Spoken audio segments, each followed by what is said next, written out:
ম্যাথেমা শুকুর চ্যানেলের পক্ষ থেকে সবাইকে শুভেচ্ছা। আশা করি সবাই ভালো আছেন, সুস্থ আছেন। আমন্ত্রণ জানাচ্ছি ম্যাথমেটিক্যাল সফটওয়্যার সম্পর্কিত আলোচনা, বিশেষ করে ম্যাথমেটিক্যাল সফটওয়্যার ব্যবহার করে কিভাবে গণিতের বিভিন্ন সমস্যার সমাধান করা যায় এই সম্পর্কিত আলোচনা। তো এই আলোচনা আসলে specifically BSc mathematics, BSc physics এবং বিএসসি কেমিস্ট্রি জাতীয় বিশ্ববিদ্যালয়ের অধীনে যারা এইসব কোর্সে পড়াশোনা করতেছেন তাদের জন্য আমরা এই আলোচনা ঠিক করছি। বিশেষ করে জাতীয় বিশ্ববিদ্যালয়ের অধীনে ম্যাথল্যাব পরীক্ষা সেকেন্ড ইয়ার দ্বিতীয় বর্ষের যে একটা ম্যাথল্যাব পরীক্ষা হয়, ম্যাথল্যাব পরীক্ষার কিছু প্রশ্ন আমরা এখানে সলভ করব। তো আমাদের আজকের আলোচনা যেটা করব সেটা হচ্ছে bisector planes of angle between two planes, অর্থাৎ দুইটা সমতলের মধ্যবর্তী যে অ্যাঙ্গেল বা কোণ থাকে, দুইটা সমতলের মধ্যবর্তী কোণকে সমদ্বিখণ্ডিত করে এমন একটা সমতলকে নিয়ে আলোচনা হবে। এটাকে বাইসেক্টর প্লেনস বলে। আর এখানে এসেনশিয়াল কমান্ড বলতে একটা কমান্ড দেওয়া আছে, সেটা হচ্ছে shift plus enter from keyboard. অর্থাৎ আমরা যখন কিবোর্ড থেকে ইনপুট দিব এবং আউটপুট তৈরি করার ক্ষেত্রে শিফট প্লাস এন্টার এই দুইটা কি একসাথে প্রেস করলে আমাদের আউটপুট তৈরি হবে। তো আমরা সরাসরি জাতীয় বিশ্ববিদ্যালয়ের একটা প্রশ্ন নিয়ে যদি আলোচনা করি, কার্নেলে আমাদের দেওয়া আছে। এটা 2018 সালে জাতীয় বিশ্ববিদ্যালয়ের ম্যাথল্যাব কোশ্চেন। এই কোশ্চেনটা 5 নাম্বার কোশ্চেন, 5 নাম্বারের বি। এখানে লেখা আছে write the mathematical code to find the equation of the plane which bisects the acute angle between the planes। এই দুইটা সমতলের সমীকরণ দেওয়া আছে, স্কেচ দ্য গিভেন প্লেনস। এখন প্রশ্ন হচ্ছে আমাদের এখানে যেটা বলছে সেটা হচ্ছে একটা সমতলের সমীকরণ বের করতে বলছে। ওই সমতলের যেটা এই দুইটা, এই যে একটা সমতলের সমীকরণ দেওয়া আছে এবং এই একটা সমতলের সমীকরণ দেওয়া আছে, এই দুইটা সমতলের সমীকরণ, এই দুইটা সমতল যে ছেদ করলে যে কোণ তৈরি হবে ওই কোণকে সমদ্বিখণ্ডিত করে, ওই কোণকে সমদ্বিখণ্ডিত করে এইরকম একটা সমতল আমাদেরকে, সমতলের সমীকরণ আমরা এখানে দেখাতে হবে এবং এটা স্কেচ করে দেখাতে হবে, নরমাল ভাবে দেখালে হবে না। তো আমরা আমাদের এই প্রশ্নের সাথে মিল আছে এরকম একটা প্রশ্ন আমরা প্রথমে থিওরিটিক্যালি আলোচনা করি, যেটা আমি অনলাইন সাপোর্ট থেকে করতেছি। এখানে আমি একটু থিওরিটিক্যাল আলোচনা শুরু করলাম। Bisector planes of angle between two planes, এটা দিয়ে আসলে কি বোঝায়? অর্থাৎ দুইটা সমতল এর মধ্যবর্তী কোণকে সমদ্বিখণ্ডিত করে বা সমদ্বিখণ্ডিত করে এমন সমতলের সম্পর্কে এখানে আলোচনা। সেটা হচ্ছে এখানে একটা সমতলের সমীকরণ দেওয়া আছে a1x b1y c1x c, এরকম একটা সমতলের সমীকরণ দেওয়া আছে। এটা একটা সমতলের সমীকরণ, এটা একটা সমতলের সমীকরণ। এই দুইটা সমতলকে ছেদ করবে এবং এই ছেদবিন্দুতে আরেকটা সমতল তৈরি হবে। এটা হচ্ছে এই সমীকরণ। এখানে সমীকরণটা যদি আমাদের পরিচিত, আমরা একটু যদি অ্যানালাইসিস করি, সেখানে প্রথমে a1x b1y plus c1z d1 এটা লেখার পরে এখানে x এর সহগ, y সহগ এবং z এর সহগ কি স্কয়ার করে যোগ করে তারপর স্কয়ার রুট, এটাও সেম। শুধু এখানে একটা ব্যাপার আলোচনা যে প্লাস মাইনাস, অর্থাৎ দুইটা সমতল তৈরি হবে। এখন এরকম একটা অঙ্ক যদি আমরা দেখি, সেটা যদি আমরা খুব ভালোভাবে যদি দেখি তাহলে আমরা এটা দেখতে পারি। সেটা হচ্ছে এখানে একটা অঙ্ক দেওয়া আছে, এটা একটা ইকুয়েশন অফ প্লেন, একে একটা সমতল দেওয়া আছে, এটা একটা সমতল। এই সমতলের ক্ষেত্রে আমরা বাইসেক্টিং প্লেনস বেটা এইটা তৈরি করলাম এইভাবে। এক্স এর সহগ দিলাম, ওয়াই সহগ, জেড এর সহগ দিয়ে এটা হিসাব করলাম। এটা আমরা এই ফর্মুলা ইউজ করে করলাম, সরাসরি এই ফর্মুলাটা ইউজ করতে হবে আমাদের। মূলত এটা আমি এখানে বিস্তারিত আলোচনা করব না, যেটা আলোচনার ব্যাপার সেটা হচ্ছে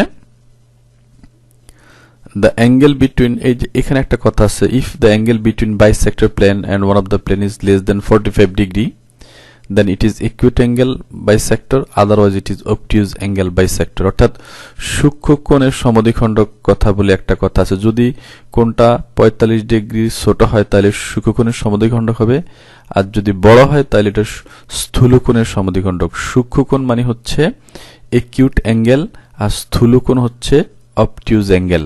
তাহলে 45 ডিগ্রি ছোট হলে হবে সূক্ষ্মকোণের সমদ্বিখণ্ডক, আর যদি বড় হয় তাহলে হবে স্থূলকোণের সমদ্বিখণ্ডক। তাহলে এটা হচ্ছে সমদ্বিখণ্ডকের আমরা বিশেষ করে সমদ্বিখণ্ডক সমতলের একটা সূত্র, কিন্তু দুইটা সমতলের মধ্যবর্তী কোণের আর একটা সূত্র আছে, সেটা হচ্ছে এটা। আমরা যদি আবারও একটু নজর দেই, এটা হচ্ছে সেটা। এখানে এইটা দুইটা সমতল দেওয়া আছে, এটা একটা সমতলের সমীকরণ, এটা একটা সমতলের সমীকরণ। এই দুইটা সমতলের মধ্যবর্তী কোণ যেটা, সেটা যদি আমরা বের করতে চাই তাহলে আমাদের এই ফর্মুলাটি ইউজ করতে হবে। ফর্মুলা যদি আমি একটু অ্যানালাইসিস করি, a1 a2, a1 আসবে এইখান থেকে, এই সমতল থেকে, a2 আসবে এই সমতল থেকে, x এর সহগ হিসেবে b1 b2, y এর সহগ b1, y এর সহগ b2, এই c1 c2, z এর সহগ c1, z এর সহগ c2। এইভাবে আমাদের a1 b1 এবং এই ফর্মুলাটা আমরা আমাদের এই ম্যাথমেটিকাতে আমরা ইউজ করব। এখানে একটা এক্সাম্পল দিয়েও প্রবলেমটা সলভ করছে। এই হলো মোটামুটি আমাদের থিওরি আলোচনা। এর বিস্তারিত যদি অনেকে আলোচনায় যেতে চায় তাহলে আলোচনায় যেতে পারবে। এখানে আমরা আর বিস্তারিত আলোচনা করলাম না। এখানে মোটামুটি এই ব্যাপারটা আলোচনাতে, অর্থাৎ এই সূত্রটা আমাদের কিন্তু কাজে লাগবে, আর এই সূত্রটা আমাদের কাজে লাগবে। এই দুইটা সূত্র নিয়ে আমি কাজ করব। তো আমি সরাসরি আমাদের কার্নেলে যদি চলে যাই, আমি এই কার্নেলে কিছু ইনপুট লাইন এখানে লিখছি। সেটা হচ্ছে এখানে একটা, আমি যদি আলোচনা করি, এখানে জিনিসটা একটু দেখে নেই। এখানে কিন্তু প্লাস মাইনাস দিয়ে এই যে জিনিসটা লিখছে, এটা অনেক জটিল আকারে কিন্তু এখানে আছে, কিন্তু আমরা এটাকে ম্যাথমেটিক্যাল কার্নেলে লেখার সময় চারটা অংশে লিখবে। এটা একটা অংশ, এটা এটা এটা, অর্থাৎ টোটাল এখানে চারটা ভাগে লিখতে হবে। ইনপুটে আমি প্রথমে এটা ইনপুট দেব, এটা ইনপুট দেব, এটা ইনপুট দেব, এটা ইনপুট দেব, চারটা ইনপুট দেব আমি। চারটা ইনপুট দিলে এই ফর্মুলাটা তৈরি হবে, এটা আমাদের খেয়াল রাখতে হবে। তো আমরা ম্যাথমেটিক্যাল কার্নেল আমরা কিভাবে কাজ করব একটু দেখি। আমাদের কোশ্চেনটা ছিল এইটা।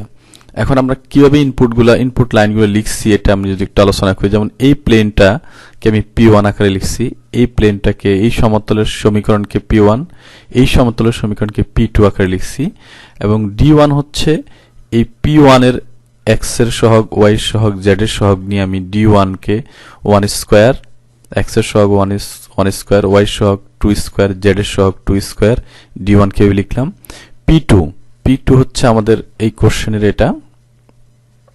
এখান থেকে d2 লিখছি আমি x এর সহগ 4 স্কয়ার, z এর সহগ 12 স্কয়ার লিখছি। এখানে y সহগ নাই, এই জন্য y সহগ লিখি নাই।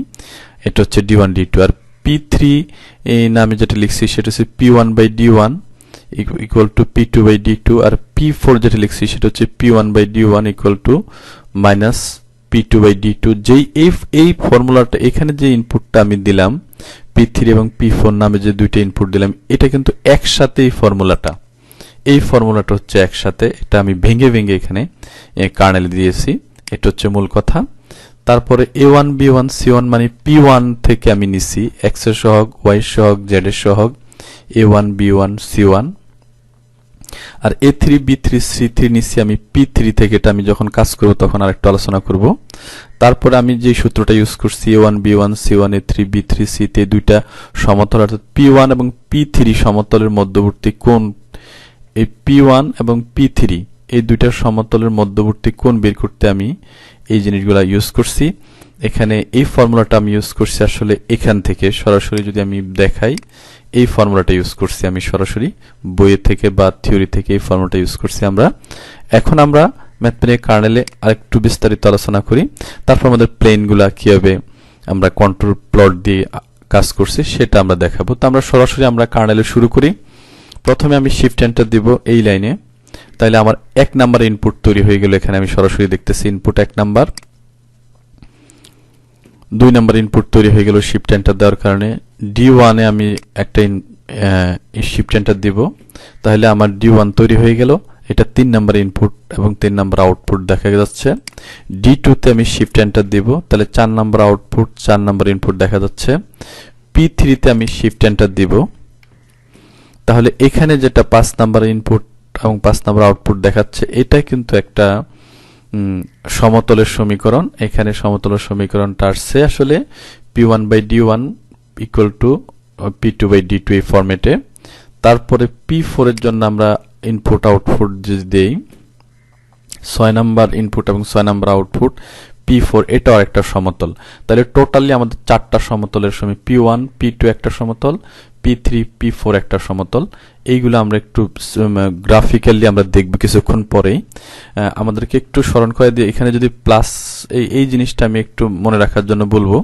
এখানে P3 সমতলটা হচ্ছে এটা আর P4 সমতলটা হচ্ছে এটা।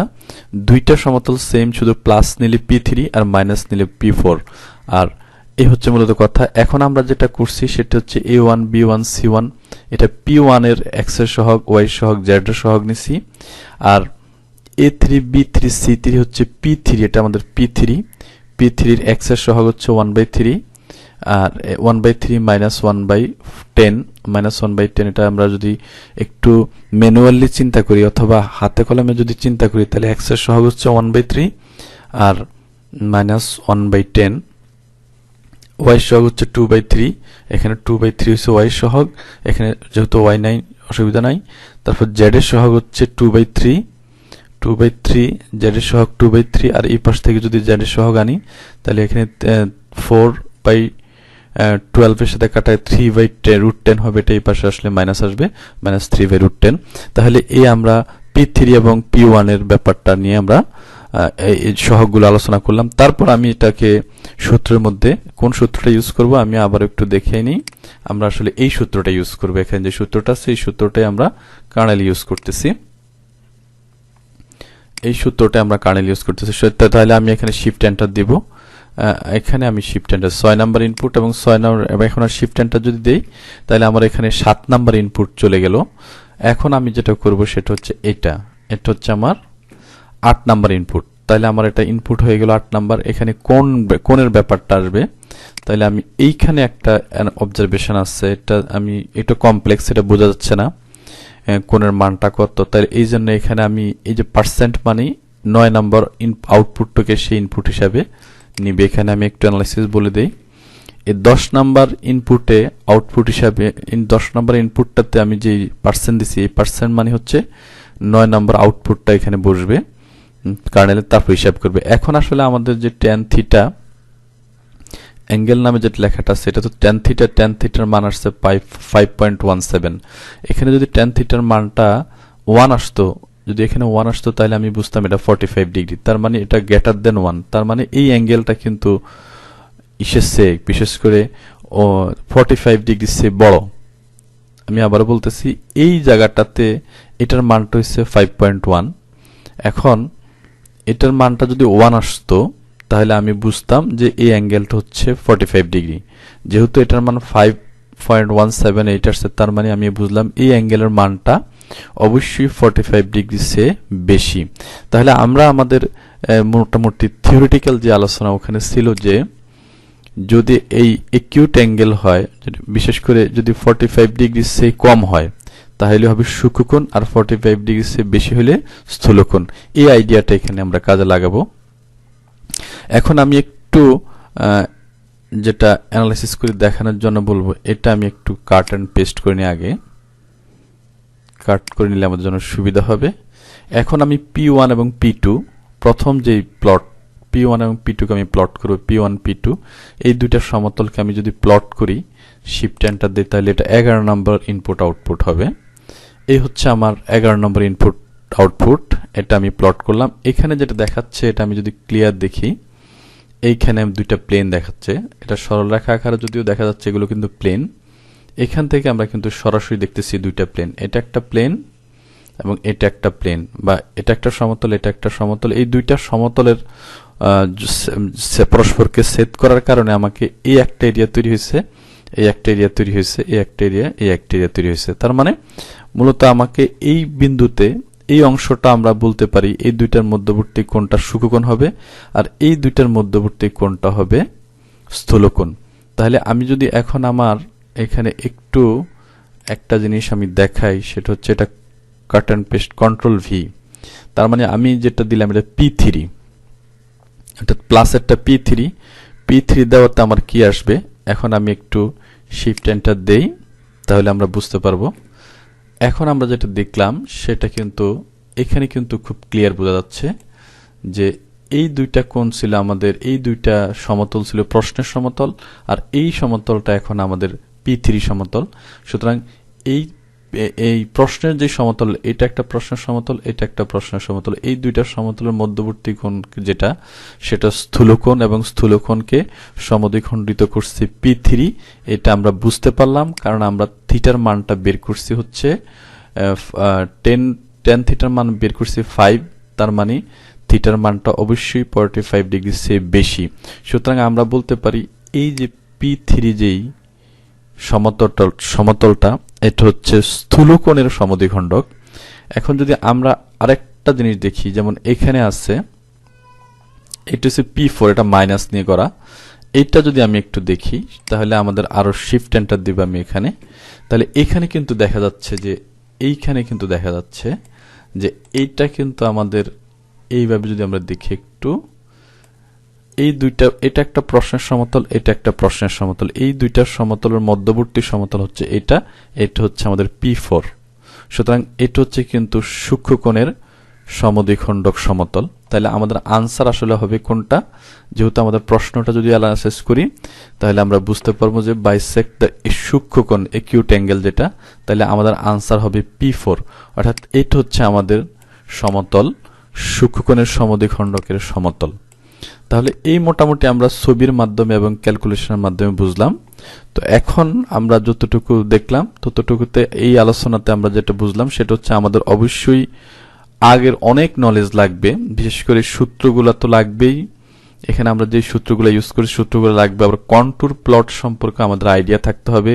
কন্ট্যুর প্লট 3D মানে হচ্ছে এক্স এর মান, ওয়াই এর মান এবং জেড এর মান দিতে হবে, এগুলো সম্পর্কে জানতে হবে। তো আগে যারা এটা প্রথম যারা দেখতেছেন এই টিউটোরিয়ালটা, যারা প্রথম দেখতে ফার্স্ট টিউটোরিয়াল দেখবেন তারা হয়তো এটাতে অনেক কমপ্লেক্সিটি বুঝবেন, কিন্তু আসলে আমার চ্যানেলে যে টিউটোরিয়ালগুলো দেওয়া আছে এই টিউটোরিয়াল যদি সিরিয়ালি দেখতে থাকেন তাহলে হয়তো আপনাদের এই সমস্যা হবে না। আশা করি আপনারা আমার চ্যানেলের টিউটোরিয়ালগুলো সরাসরি সিরিয়ালি দেখবেন। বিশেষ করে প্লেলিস্টে ম্যাথমেটিক্যাল নামে একটা প্লেলিস্ট আছে, ওই প্লেলিস্ট থেকেই আপনারা ভিডিওগুলো দেখলে এই ভিডিওটা আপনাদের টিউটোরিয়ালগুলো সহজ মনে হবে। তো এতক্ষণ পর্যন্ত সময় দিয়ে আপনারা যারা আমার সাথে ছিলেন তাদেরকে অসংখ্য ধন্যবাদ। আশা করি আগামী দিনগুলোতে আপনাদের সমর্থন এবং সহযোগিতা পাবো এই আশা এবং প্রত্যাশা নিয়ে আমি এই টিউটোরিয়াল থেকে বিদায় নিচ্ছি। সবাইকে অসংখ্য ধন্যবাদ, আপনাদের সমর্থন এবং সহযোগিতা কামনা করছি। আবারও সবাইকে ধন্যবাদ দিয়ে আমি এখন বিদায় নিচ্ছি।